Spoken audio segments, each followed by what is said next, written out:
ഓരോ ആർഗ്യുമെന്റിന് ശേഷവും confusion feel ചെയ്യാറുണ്ടോ? അല്ലെങ്കിൽ നിങ്ങൾ ചെയ്യാത്തൊരു കുറ്റത്തിന് നിങ്ങൾക്ക് എപ്പോഴെങ്കിലും ഗിൽട്ട് ഫീൽ ചെയ്തിട്ടുണ്ടോ? Or have you ever fell that നിങ്ങളുടെ പാർട്ട്നേഴ്സ് നിങ്ങളുടെ ഇമോഷൻസിനെ കൺട്രോൾ ചെയ്യുന്നത് പോലെ? ഇത് ജസ്റ്റ് ഒരു റിലേഷൻഷിപ്പ് ഇഷ്യൂസ് അല്ല, ദീസ് ആർ സൈക്കോളജിക്കൽ മാനിപ്പുലേഷൻ. ഇന്നത്തെ വീഡിയോയിൽ നമ്മൾ സംസാരിക്കുന്നത് ഒരു മാനിപ്പുലേറ്റീവ് ആയിട്ടുള്ള ഒരാളുടെ സയൻസ് എന്തൊക്കെയാണ്, അല്ലെങ്കിൽ ഒരു റിലേഷൻഷിപ്പിൽ ശരിക്കും എന്താണ് മാനിപ്പുലേഷൻ എന്നുള്ളതാണ്. So I am Manisha, consultant psychologist, ഒപ്പം. So what is manipulation?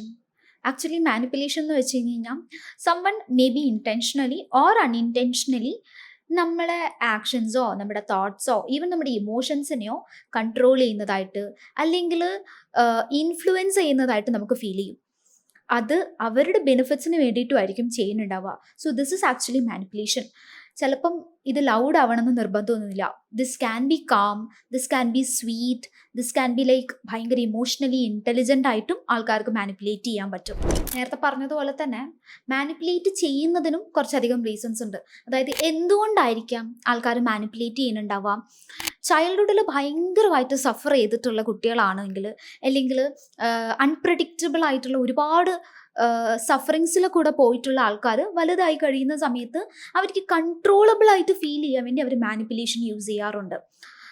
Fear of അബാൻമെൻറ്റ്, അതായത് ആൾക്കാർ നമ്മളെ വിട്ടിട്ട് പോവാതിരിക്കാൻ വേണ്ടി, അല്ലെങ്കിൽ നമ്മുടെ കൂടെ നിൽക്കില്ല എന്നുള്ള ഭയങ്കരമായിട്ടുള്ള പേടി കാരണം മാനിപ്പുലേറ്റ് ചെയ്തിട്ട് പാർട്ട്നേഴ്സിനെ കൂടെ നിർത്തുന്ന കുറച്ച് ടെൻഡൻസീസ് ഒക്കെ മാനിപ്പുലേറ്റേഴ്സിൻ്റെ അടുത്ത് കാണാറുണ്ട്. നാർസിസിസ്റ്റിക് ആയിട്ടുള്ള ആൾക്കാരും മാനിപ്പുലേറ്റ് ചെയ്യും, പക്ഷെ four them it is A kind of superior ആയിട്ടുള്ള ഒരു ഫീലിങ്ങിന് വേണ്ടിയിട്ടാണ്. ഇനിയിപ്പോൾ ഇങ്ങനെയുള്ള ആൾക്കാരുമായിട്ട് നമ്മൾ റിലേഷൻഷിപ്പിലായി കഴിഞ്ഞ് കഴിഞ്ഞാൽ എന്തൊക്കെ കാര്യങ്ങളാണ് നമ്മൾ ശ്രദ്ധിക്കേണ്ടത് എന്നുള്ളത് പോലെ നോക്കാം. ഒന്നാമത്തത് ഗ്യാസ് ലൈറ്റിംഗ് ആണ്. അതായത് മാനിപ്പുലേറ്റേഴ്സ് കൂടുതലായിട്ട് യൂസ് ചെയ്യുന്ന ഒരു സ്ട്രാറ്റജി അല്ലെങ്കിൽ ഒരു ടാക്ടിക്സ് ആണ് ഗ്യാസ് ലൈറ്റിംഗ്. ഗ്യാസ് ലൈറ്റിംഗ് എന്ന് വെച്ച് കഴിഞ്ഞാൽ നമ്മുടെ തന്നെ ഫീലിങ്സോ നമ്മുടെ തന്നെ മെമ്മറീനെയോ ഒക്കെ കൺഫ്യൂസ് ചെയ്യുന്നതായിട്ടോ ഡൗട്ട്ഫുൾ ആയിട്ട് നമുക്ക് ഫീൽ ചെയ്യുന്നുണ്ടെങ്കിൽ ദാറ്റ് ഇസ് ഗ്യാസ് ലൈറ്റിംഗ്. ഇപ്പോൾ സേ ഫോർ എൻ എക്സാമ്പിൾ, നിങ്ങൾ എന്തെങ്കിലും ഒരു കാര്യം അഡ്രസ്സ് ചെയ്തു എന്ന് വിചാരിക്കാം നിങ്ങളുടെ പാർട്ട്ണറിൻ്റെ അടുത്ത്, and partner will be like, ഇത് നിന്റെ തോന്നലാണ്, നീ എന്തിനാ ഇത്രയും ഓവർ റിയാക്ട് ചെയ്യണേ, ഇത് നിനക്ക് മറന്നുപോയോ, ഇത് അങ്ങനെയല്ല എന്നുള്ള രീതിയിലായിരിക്കും അവർക്ക് സംസാരിക്കുന്നുണ്ടാവുക. പക്ഷെ നമുക്ക് നല്ല ക്ലാരിറ്റി ഉണ്ടാവും, ഇതല്ല, ഞാൻ പറഞ്ഞതുപോലെ തന്നെയാണ് കാര്യം നടന്നിട്ടുണ്ടാവുക എന്നുള്ളത്. ഇത് റിപ്പീറ്റഡ് ആയിട്ട് നടക്കുന്നുണ്ട് നിങ്ങളുടെ റിലേഷൻഷിപ്പിലെങ്കിൽ you have been gaslighted. അടുത്തത് സൈലന്റ് ട്രീറ്റ്മെന്റ് ആണ്. സൈലന്റ് ട്രീറ്റ്മെന്റ് എന്ന് വെച്ച് കഴിഞ്ഞാൽ എന്തെങ്കിലും ഒരു പ്രോബ്ലം നടന്നു കഴിഞ്ഞ് കഴിഞ്ഞാൽ instead of resolving the problem ഇവർ സൈലന്റ് ആയിട്ട് മാറും. അപ്പോൾ ഓപ്പോസിറ്റ് നിൽക്കുന്ന പാർട്ട്ണർക്ക് ഭയങ്കര കൺഫ്യൂഷൻ ആയിരിക്കും. അപ്പോൾ അവർ പുറകെ പോയിട്ട് ഇതൊന്ന് റിസോൾവ് ചെയ്യാൻ വേണ്ടിയിട്ട് ശ്രമിക്കും. This is actually an emotional control. ഇവർ ചെയ്ത തെറ്റായിരിക്കാം, പക്ഷെ ഇവർ സൈലന്റ് ആയിട്ട് പോകുന്നത് കൊണ്ട് തന്നെ മറ്റേ പാർട്ട്ണർക്ക് റിലേഷൻഷിപ്പ് സ്റ്റെബിലിറ്റി കിട്ടാൻ വേണ്ടിയിട്ട് അവർ തന്നെ പോയിട്ട് സോറി പറയാം. അതൊരു കൈൻഡ് ഓഫ് കൺട്രോൾ ആണ്. This is another sign of manipulator. Another one is love bombing then withdrawal. ഇവിടെ എന്താ സംഭവിക്കണേന്ന് വെച്ച് കഴിഞ്ഞാൽ ആദ്യം ഇവർ ഭയങ്കരമായിട്ട് സ്നേഹം കാണിക്കും, അഫെക്ഷൻ കാണിക്കും, ഫിസിക്കൽ ക്ലോസ്നെസ് കാണിക്കും. അപ്പം ഒബ്വിയസ്ലി പാർട്ട്ണറിന് ഭയങ്കര സന്തോഷവും ഹാപ്പിനെസ് ഒക്കെ ഉണ്ടാവും. പക്ഷേ ഒരു പ്രോബ്ലം വന്നു കഴിഞ്ഞ് കഴിഞ്ഞാൽ ദിൽ വിഡ്രോ. അവർ പെട്ടെന്ന് അകന്നു പോവുക, ഭയങ്കര കോൾഡായിട്ട് ബിഹേവ് ചെയ്യുക, ഒട്ടും തന്നെ സ്നേഹം കാണിക്കാതെ ഫിസിക്കലി ക്ലോസ് ആവാതിരിക്കുക. ഇങ്ങനെ ഇരിക്കുന്ന സമയത്ത് this hot and called effect ഇല്ലേ, അല്ലെങ്കിൽ ഈ അപ്സ് ആൻഡ് ഡൗൺസ് പാർട്ട്നേഴ്സിനെ ഭയങ്കരമായിട്ട് കൺഫ്യൂസ് ചെയ്യിപ്പിക്കും. ഇത് ഇവരുടെ നെർവസ് സിസ്റ്റത്തിനും ഭയങ്കര ഒരു കൺഫ്യൂഷനാണ്. ഇതിനെയാണ് നമ്മൾ ഇന്റർമിറ്റൻറ്റ് റീഇൻഫോഴ്സ്മെന്റ് എന്ന് പറയാം. അതായത് ചില സമയത്ത് കിട്ടുന്ന ആ ഒരു സന്തോഷത്തിന്റെ പുറകെ പാർട്ട്നേഴ്സ് പോകാൻ തുടങ്ങും. അപ്പം ആ സന്തോഷം പോവാതിരിക്കാൻ, നഷ്ടപ്പെടാതിരിക്കാൻ വേണ്ടിയിട്ട് എന്ത് കാര്യവും സഹിച്ചിട്ട് ഇവരുടെ കൂടെ ഒരുമിച്ച് ജീവിക്കാനും ഇവർ തയ്യാറാവും.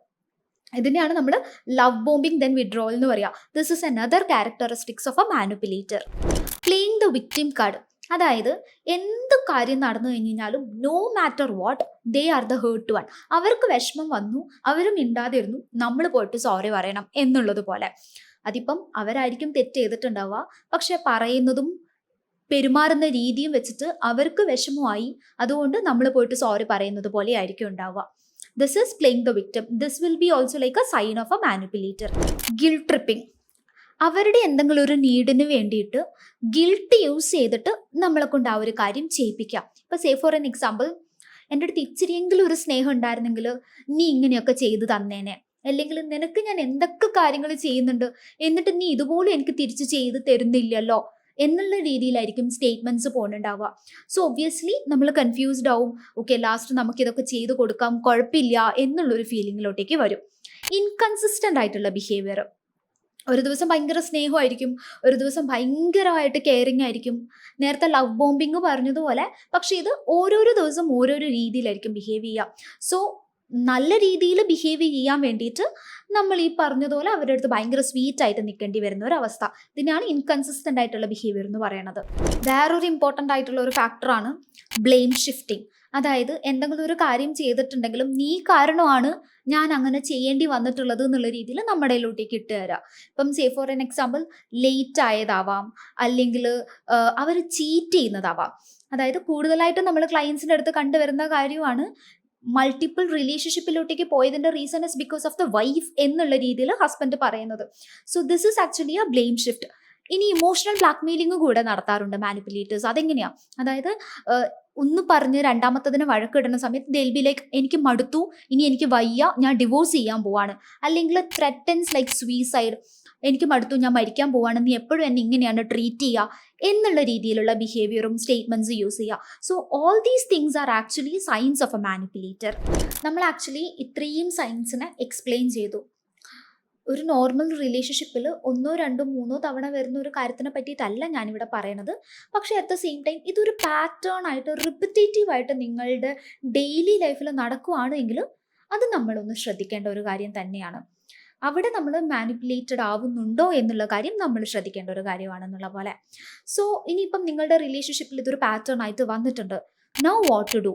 നമുക്ക് നമ്മളെ പ്രൊട്ടക്റ്റ് ചെയ്യാൻ എന്തൊക്കെ കാര്യങ്ങൾ ചെയ്യാം? ഒന്നാമത്തത് സെൽഫ് അവെയർ ആവുക. അതായത് നമ്മളുടെ പാർട്ട്ണർ ആക്ച്വലി നമ്മളെ മാനിപ്പുലേറ്റ് ചെയ്യുന്നുണ്ട്, നമ്മളെ ഗ്യാസ് ലൈറ്റ് ചെയ്യുന്നുണ്ട്, നമ്മളെ ബ്ലെയിം ഷിഫ്റ്റ് ചെയ്യുന്നുണ്ട് എന്നുള്ള കാര്യം മനസ്സിലായി കഴിഞ്ഞ് കഴിഞ്ഞാൽ should be aware of what is happening. Ideally ഇതിലെന്താ ചെയ്യേണ്ടതെന്ന് വെച്ച് കഴിഞ്ഞാൽ നമ്മൾ കമ്മ്യൂണിക്കേറ്റ് ചെയ്യുക എന്നുള്ളതാണ്.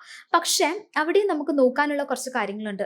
സേഫ് ആയിട്ടുള്ളൊരു റിലേഷൻഷിപ്പിലാണ് നിങ്ങളെങ്കിൽ you can actually address this issue. അതായത് മുന്നേ അബ്യൂസീവോ അല്ലെങ്കിൽ മുന്നേ ബ്ലെയിമിങ്ങോ അല്ലാത്തൊരു റിലേഷൻഷിപ്പിലാണ് നിങ്ങളെങ്കിൽ can actually go and tell them that like ഇതൊരു ചെറിയ മാനിപ്പുലേഷൻ പോലെ എനിക്ക് ഫീൽ ചെയ്യുന്നുണ്ട്, I feel hurt because of this എന്നുള്ള രീതിയിൽ കമ്മ്യൂണിക്കേറ്റ് ചെയ്ത് കഴിഞ്ഞാൽ ഇത് കുറച്ചും കൂടെ ഹെൽത്തി ആയിട്ടാണ് മുന്നോട്ട് പോകും. അല്ലെങ്കിൽ എന്താണ് സംഭവിച്ചുകൊണ്ടിരിക്കുന്നത് എന്നുള്ളത് പാർട്ട്ണർക്കും മനസ്സിലാവും. നേരെ മറിച്ച് മുന്നേ അബ്യൂസീവ് ആയിട്ടുള്ള എന്തെങ്കിലും ഒരു ഹിസ്റ്ററീസോ കാര്യങ്ങളോ കണ്ടു വന്നിട്ടുള്ളതാണ് എങ്കിൽ this will not be a kind of positive ആയിട്ടുള്ള ഒരു റിസൾട്ട് ആവണം എന്ന് നിർബന്ധമില്ല ഇത് അഡ്രസ്സ് ചെയ്യപ്പെട്ട. അപ്പം അങ്ങനെയാണെങ്കിൽ നമുക്ക് ചെയ്യാനുള്ള വേറൊരു കാര്യം എന്താ വെച്ച് കഴിഞ്ഞാൽ ഹെൽത്തി ആയിട്ടുള്ള ബൗണ്ടറീസ് കീപ്പ് ചെയ്യാൻ സ്റ്റാർട്ട് ചെയ്യുക എന്നുള്ളതാണ്. ഗ്യാസ് ലൈറ്റിംഗ് സംഭവിക്കുന്ന സമയത്ത് what we can do is, okay gas lighting ആണെന്ന് മനസ്സിലായതിന് ശേഷം പറയാനുള്ള കാര്യം പറഞ്ഞിട്ട് സൈലൻ്റ് ആയിട്ട് ബാക്കിയുള്ള കാര്യങ്ങൾക്ക് നിൽക്കുക, അല്ലെങ്കിൽ പറയാനുള്ള കാര്യങ്ങൾ മാത്രം പറഞ്ഞിട്ട് തിരിച്ചു പോരുക എന്നുള്ളതാണ്. സൈലൻസ് ആണ് ഏറ്റവും കൂടുതൽ എഫക്റ്റീവ് ആയിട്ടുള്ള ഒരു മെത്തേഡ് പോലും മാനിപ്പുലേഷനിലുള്ളത്. ബൗണ്ടറീസ് ഇൻ ദ സെൻസ് അസേർട്ടീവായിട്ട് സംസാരിക്കാൻ സ്റ്റാർട്ട് ചെയ്യാം. അതായത് കാര്യങ്ങൾ ക്രിസ്പ് ആൻഡ് ക്ലിയർ ആയിരിക്കുക, ബ്ലെയിം കൂടാതെ സംസാരിക്കാൻ വേണ്ടിയിട്ട് ട്രൈ ചെയ്യുക. ക്രിറ്റിസിസം ആണെങ്കിൽ തന്നെ അത് കുറച്ച് പോസിറ്റീവായിട്ട് പറയാനും ശ്രമിക്കുക. ഇത്രയും കാര്യങ്ങൾ നിങ്ങൾ ശ്രദ്ധിച്ചു കഴിഞ്ഞാൽ തന്നെ നമ്മുടെ കാര്യം അഡ്രസ്സ് ചെയ്യപ്പെടുകയും ചെയ്തു, അവിടെ ബ്ലെയിം ഇല്ലാതെ ആവുകയും ചെയ്തു, അവർക്ക് ട്രിഗർ ആവാതിരിക്കാനുള്ള ചാൻസസും കൂടുതലായിരിക്കും. പക്ഷെ നിങ്ങൾ എക്സ്പ്ലെയിൻ ചെയ്യുന്ന സമയത്ത് അവർ ഓവർ എക്സ്പ്ലെയിൻ ചെയ്യാൻ ശ്രമിക്കുന്നത് പോലെ നിങ്ങൾക്ക് ഫീൽ ചെയ്ത് കഴിഞ്ഞാൽ, അതായത് ഈ പറഞ്ഞ ബ്ലെയിം ഷിഫ്റ്റോ ഗ്യാസ് ലൈറ്റിങ്ങോ നടക്കുന്നതായിട്ട് ഫീൽ ചെയ്ത് കഴിഞ്ഞാൽ just be silent and come back. Silent ആവുകയെന്ന് വെച്ച് കഴിഞ്ഞാൽ നമ്മൾ എക്സ്പ്ലെയിൻ ചെയ്യുന്നിടത്തോളം കാലം അവർക്ക് വീണ്ടും വീണ്ടും നമ്മളെ മാനിപ്പുലേറ്റ് ചെയ്യാനും ഗ്യാസ് ലൈറ്റ് ചെയ്യാനുള്ള ചാൻസസ് കൊടുക്കുന്നത് പോലെയാണ്. So instead of doing that just be silent and come back. അവിടെ അത് മാത്രം ചെയ്യാൻ വേണ്ടിയിട്ട് ട്രൈ ചെയ്യാം. And never try to heal or fix them. ഇത് നമുക്ക് ശരിയാക്കാൻ പറ്റും എന്നുള്ളൊരു തോന്നലോ ഇവരെ ഹീൽ ചെയ്യാൻ പറ്റും എന്നുള്ളൊരു തോന്നലോ നിങ്ങൾക്ക് ആവശ്യമില്ല. കാരണം അവർക്ക് മേ ബി ഇത് മനസ്സിലാവാതെ ചെയ്യുന്നതായിരിക്കാം, ചിലപ്പം ഇൻറ്റൻഷനലി ചെയ്യുന്നതായിരിക്കാം. അത് നമുക്ക് ചെയ്യാൻ പറ്റുന്നൊരു കാര്യമല്ല, അവർക്ക് തന്നെയാണ് ഇത് മനസ്സിലായിട്ട് മാറേണ്ടതും. So they should actually take a psychological help or something like that. അല്ലാതെ നമുക്ക് ഫിക്സ് ചെയ്യാൻ പറ്റില്ല എന്നുള്ള കാര്യം മനസ്സിലാക്കുക എന്നുള്ളതാണ് അടുത്ത കാര്യം. പിന്നെ ഒരു കാര്യം എന്താ വെച്ച് കഴിഞ്ഞാൽ, നമ്മളൊരു റിലേഷൻഷിപ്പിൽ ഇരിക്കുന്ന സമയത്ത് ഇമോഷണലി നമ്മൾ ഭയങ്കരമായിട്ട് ഇൻവെസ്റ്റ് ചെയ്തിട്ടുണ്ടാവും, അത്രയും ബോണ്ടഡ് ആയിരിക്കും. ആ സമയത്ത് നമുക്ക് മേ ബി ലോജിക്കലി തിങ്ക് ചെയ്യാൻ പറ്റണമെന്ന് നിർബന്ധമില്ല, ഇങ്ങനത്തെ സൈൻസ് ഒന്നും കണ്ടില്ല എന്ന് വരാം. So it's very important to talk to somebody else. ഞാൻ പറഞ്ഞു വരുന്നത് റിലേഷൻഷിപ്പിൽ നടക്കുന്ന എല്ലാ കാര്യങ്ങളും വേറൊരാളുടെ അടുത്ത് പോയി പറയണം എന്നല്ല.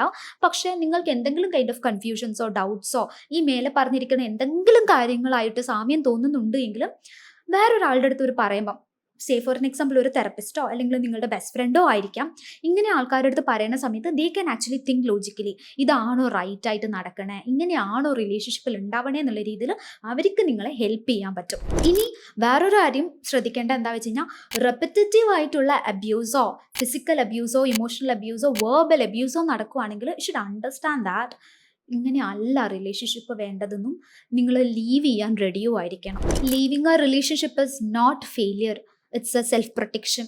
നമ്മൾ നടന്ന് നീങ്ങുന്നത് നമ്മളെ പ്രൊട്ടക്റ്റ് ചെയ്യാനാണെന്നുള്ള കാര്യം മനസ്സിലാക്കുക. Love should always be safe. അതായത് ഹെൽത്തി ആയിട്ടുള്ള റിലേഷൻഷിപ്പിൽ നമുക്ക് സ്നേഹവും കമ്മിറ്റ്മെൻറ്റും സേഫ്റ്റിയും ട്രസ്റ്റൊക്കെയാണ് ഫീൽ ചെയ്യേണ്ടത്.